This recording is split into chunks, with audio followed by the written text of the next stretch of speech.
Salomão, ele disse que melhor estar em um velório do que estar numa festa. Mas nós gostamos de festa, nós gostamos de celebrar, nós gostamos de cultos de prosperidade, de avivamento, gostamos de tudo. Mas quando nós vamos em um velório, nós vemos quem nós somos, o quão limitado nós somos, o quão fraco nós somos.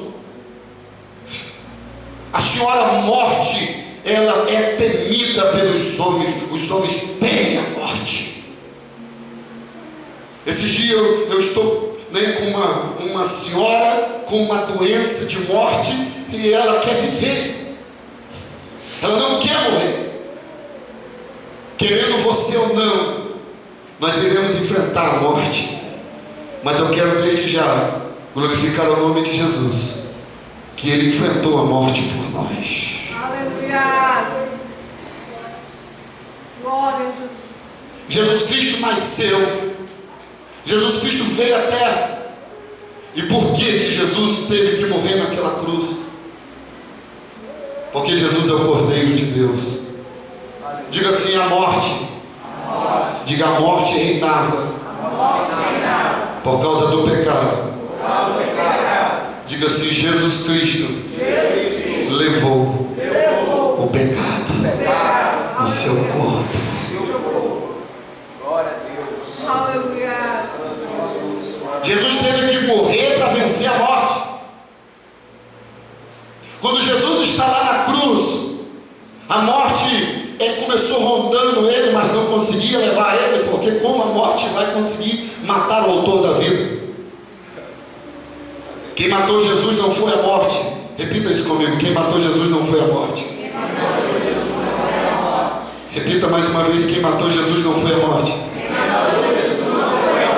Mais uma vez você agora vai dizer o seguinte: quem matou Jesus não foi os romanos. Mais uma vez: quem matou Jesus não foi os religiosos. Mais uma vez: mais uma vez: quem matou Jesus foi o próprio Deus.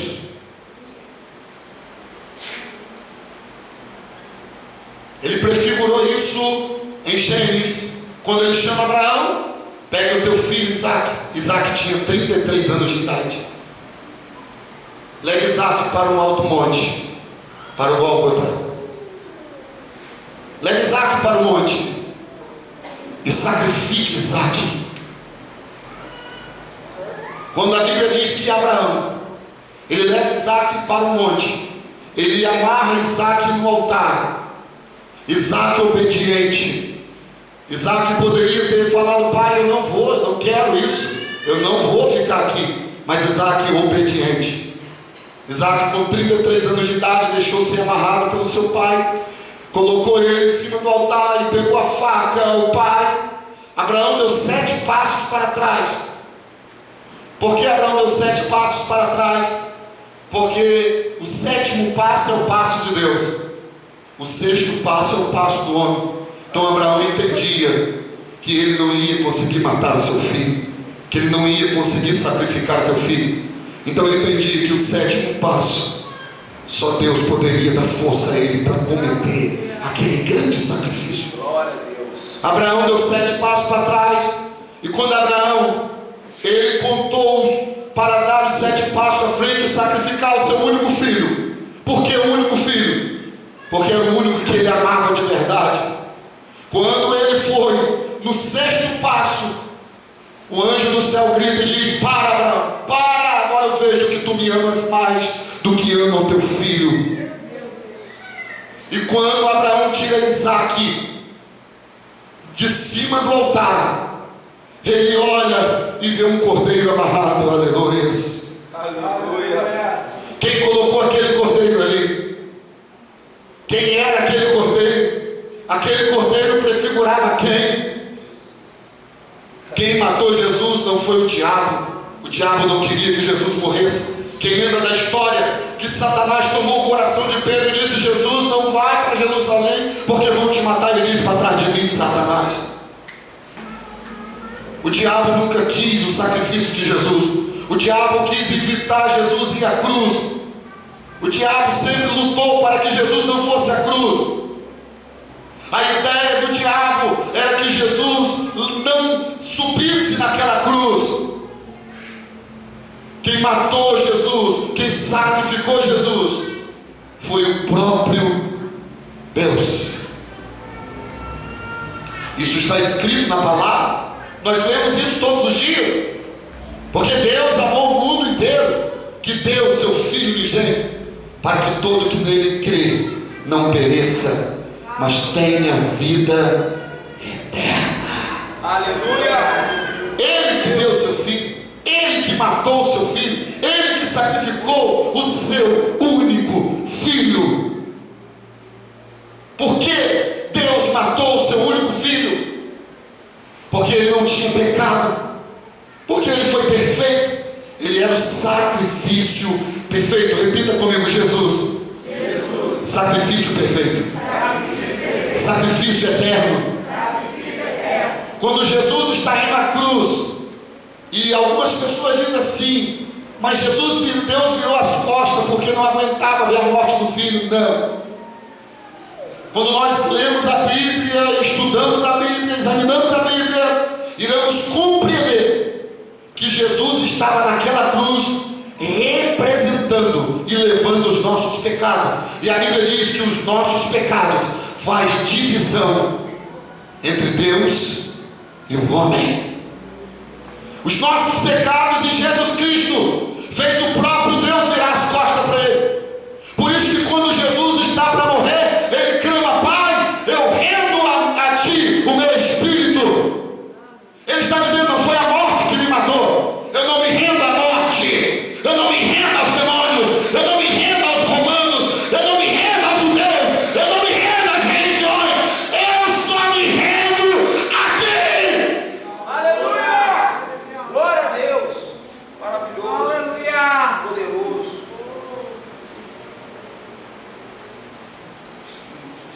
E canachore andarabahais. Meus irmãos, a Bíblia Sagrada diz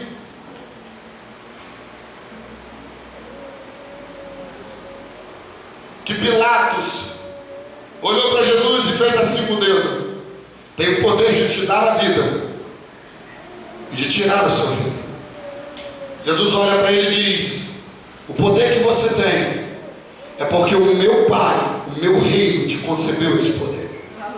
Ele amedronta Pilatos. A maior autoridade de Jerusalém era Pilatos, e Jesus amedronta ao ponto que a mulher de Pilatos fica assombrada e diz: não se meta nisso, que eu tive pesadelo por causa desse homem.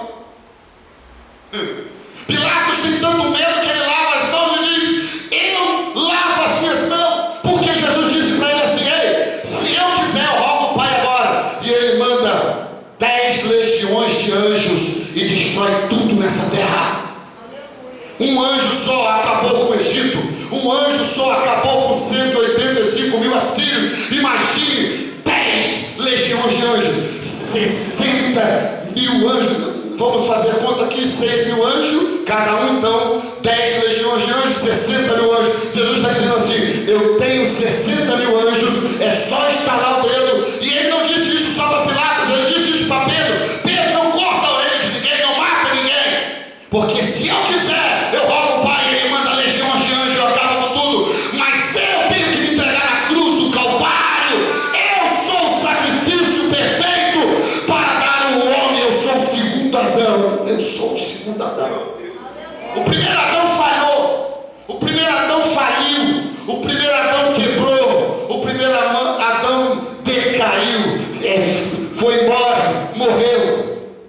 O segundo Adão chega na cruz sem pecado nenhum. E quando ele morre na cruz e o sangue é derramado, ouça isso por favor: o salário do pecado é a morte. Ouça isso por favor, nunca mais esqueça. Você só podia livrar alguém da morte quando você se colocava no lugar dele. Se alguém fosse condenado à morte, por exemplo, Pilatos estava condenado à morte. Pilatos não, o ladrão Barrabás estava condenado à morte. E Jesus tomou o lugar de Barrabás. Eu tomo o seu lugar. Ouça o que eu vou te dizer.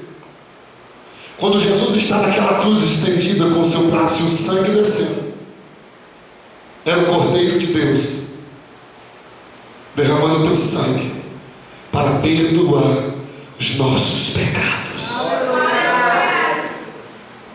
Quando ele derrama todo o sangue da cruz, ao ponto que o soldado fura ele com uma lança, e quando a lança fura Jesus, começa a sair sangue, e depois sai água, simbolizando que agora não precisa mais de sangue, que o Velho Testamento, o tempo da lei, o tempo do sangue estava se findando, e um novo tempo estava começando. Água, o símbolo perfeito do Espírito Santo, da graça de Deus.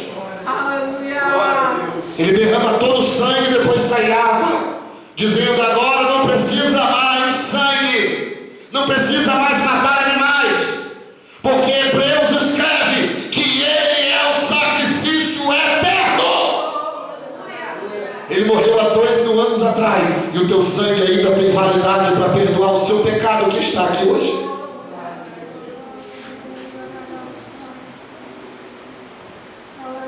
Quando Jesus está na cruz morto, Cristo sai do corpo e vai até o inferno.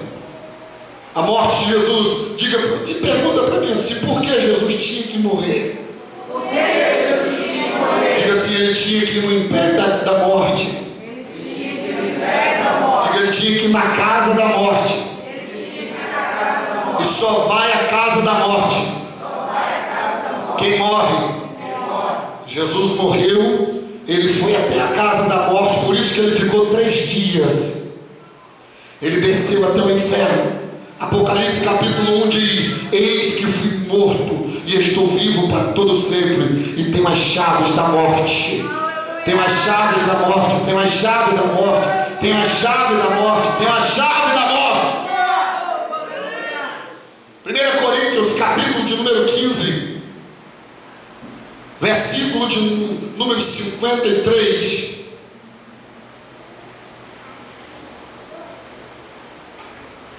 Porque convém que isto que é corruptível se revista da incorruptibilidade, e isto que é mortal se revista da incorruptibilidade. E quando isto que é corruptível se revestir da incorruptibilidade, e isto que é mortal se revestir da imortalidade, então cumprir-se-á a palavra que está escrita: tragada foi a morte na vitória. Pula, filho. Onde está, ó morte, o teu aguilhão que prende aguilhão são prisões? Onde está o inferno, a tua vitória? Aleluia. Glória a Deus. Aleluia. Quem está entendendo a palavra aí?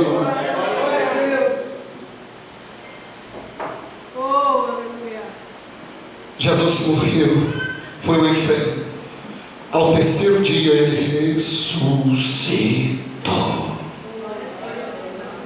Aleluia. Eu quero aqui falar algo para a gente terminar essa parte de morte. Eu não tenho tempo na ceia. Precisaria de umas semanas para mim falar só o que aconteceu com a morte de Jesus. Eu poderia fazer 10 sermões só para falar da morte, e de como a morte foi vencida, e de como a morte vai ser lançada junto com o inferno. Eu poderia fazer 10, 20, 30 sermões, eu não tenho tempo para isso. Mais 10 minutos eu vou fechar a mensagem. Mas o certo é que o mar disse que ele era muito forte. Eu gosto dessa ilustração. Aí veio o sol e evaporou o mar, evaporou a água e disse: forte sou eu que te evaporo. Aí veio a nuvem e parou na frente do sol e disse: forte sou eu que paro o teu brilho a hora que eu quero. Aí vem o vento e joga a nuvem para onde ela quer, e o vento diz: forte sou eu que te jogo para onde eu quero. Aí vem um monte bem forte e para o vento, e o monte diz: forte sou eu que para o vento, nem me abalo com você. Aí vem um homem com dinamite, com os explosivos, explode o monte e o homem diz: forte sou eu que destruo o monte. Aí vem a morte e mata o homem e diz: forte sou eu que te mato a hora que eu quiser, o homem. Aí vem Jesus e destrói a morte e diz: forte sou eu. Aleluia. Ele venceu a morte. Glória a Deus. Ele venceu a morte. Não, você não tem noção do que aconteceu. Eu vou voltar só mais um pouquinho. Mateus capítulo 27, por favor. Versículo 53, 52 e 53.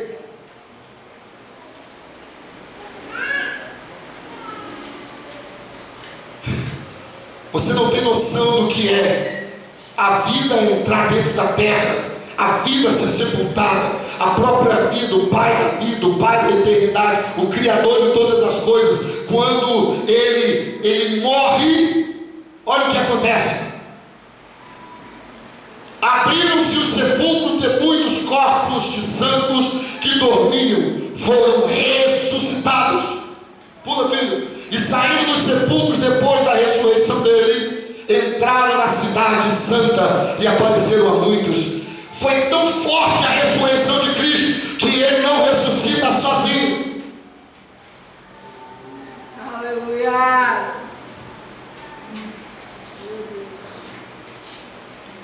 O poder da morte está nas mãos de Jesus. Aleluia. Glorifica Ele por isso, mesmo que você não entenda. Porque a Bíblia diz que naquele grande dia, quando a trombeta tocar, os mortos, os que morreram em Cristo, os que morreram em Cristo, ressuscitarão, ressuscitarão, ressuscitarão, ressuscitarão, ressuscitarão, ressuscitarão, ressuscitarão, e eles serão ressuscitados em um corpo de glória, imortal e incorruptível.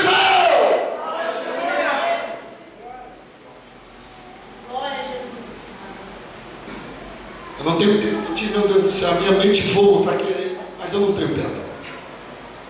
Poderia falar onde a alma fica quando a pessoa morre. Poderia falar sobre tudo sobre isso, mas eu não tenho tempo.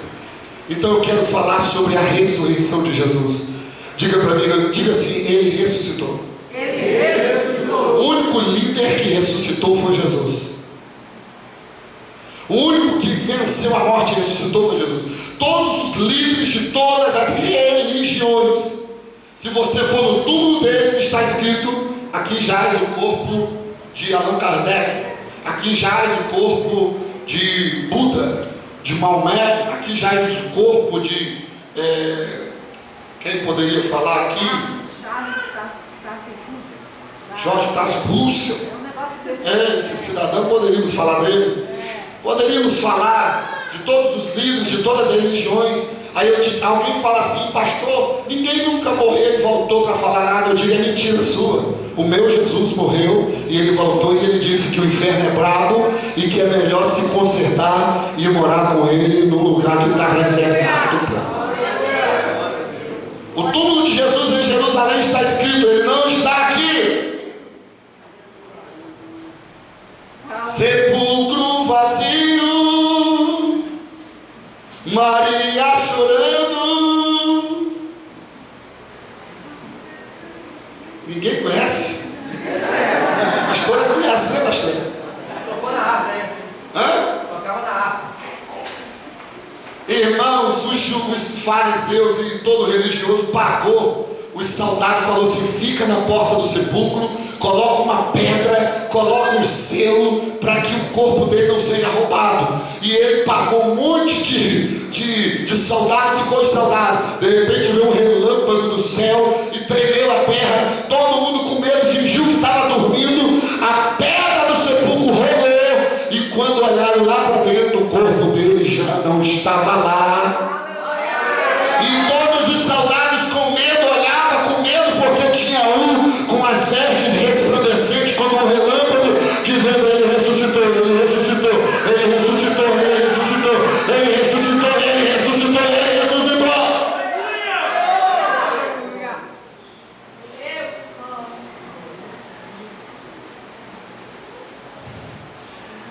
Eu ouvi algo essa semana que me chocou e eu quero repetir. O evangelho é coisa de maluco, louco, para gente débil mental, em acreditar em tudo isso que eu estou pregando. O evangelho, se formos levar pelo lado do raciocínio, seríamos colocados como os lunáticos, débeis mentais.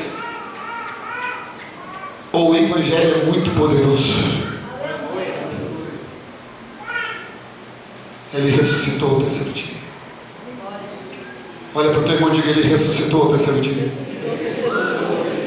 Diga assim: ele ressuscitou o terceiro dia. Diga assim: as almas dos fiéis que morreram foram arrancadas do inferno. Diga assim: você não morre mais.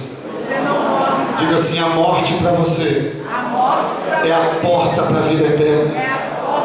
Eu não quero alguém, ou você, ou isso é uma loucura, ou isso é algo de coisas de débeis mentais, de pessoas que não têm o que fazer, ou isso é algo tão poderoso de eu acreditar, como eu acredito no fundo da minha alma, com todo o meu coração, que eu, quando morrer, quando esse corpo for para o pó, a minha alma estará, anjos do Senhor, como a carruagem, entra aqui, entra aqui, entra aqui, que eu tenho que te levar para o paraíso que foi inaugurado pelo ladrão da cruz. Entra aqui! Aquele que crê em mim não morre. Jesus disse isso. Aquele que crê em mim não morre.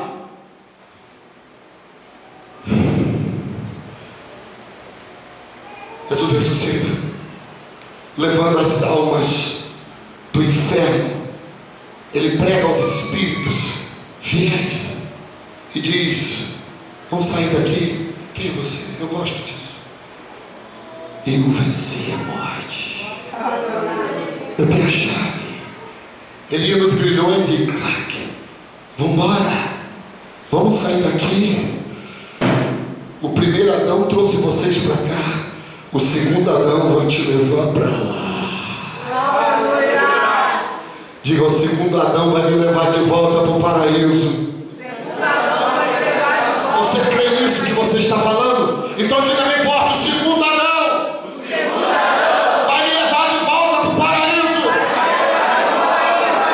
O primeiro Adão trouxe a morte.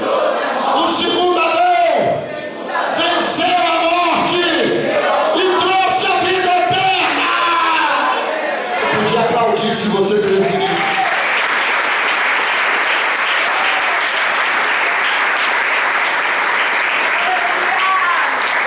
É por isso que quando foram crucificar Pedro disse: me crucifica de cabeça para baixo, que eu não sou digno de morrer igual o mestre. Os cristãos antigos, eles tinham prazer na sua morte. A Bíblia diz no livro de Salmos que Deus tem prazer na morte do justo. Por que você tem medo da morte? Porque você não crê na vida eterna. É por isso que você tem medo da morte. É por isso que você morte vai vir. Eu estou ficando velho, eu estou ficando doente. Você tem medo da morte porque você não tem convicção da eternidade. Mas eu quero te dizer nessa noite, te afirmar com a palavra de Deus: tenha certeza. Aleluia. Olha para o teu irmão e diga: tenha certeza. Ele nos deu prova cabível disso. Diga assim: o sepulcro tem que estar vazio. Diga: ele não é um líder fajuto. Ele cumpriu o que ele falou. Bota a mão no ombro do teu irmão e diga: se você crer, você vai dar risada na morte. Você vai dizer: morte, pode vir. Pode vir a morte. Porque quando você vier, tomarei café da tarde.